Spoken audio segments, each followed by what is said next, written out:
The Bible said that man should not live by physical bread alone, but by every word that proceedeth out of the mouth of God. And the mouth of God is the Holy Bible. Today's scripture readings come from Ecclesiastes chapter 5, verses 1 and 2. Let us read together.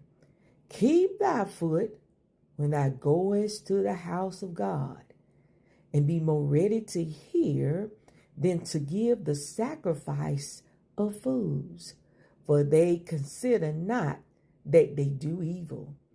Be not rash with thy mouth, and let not thy heart be hasty to utter anything before God. For God is in heaven, and thou upon earth.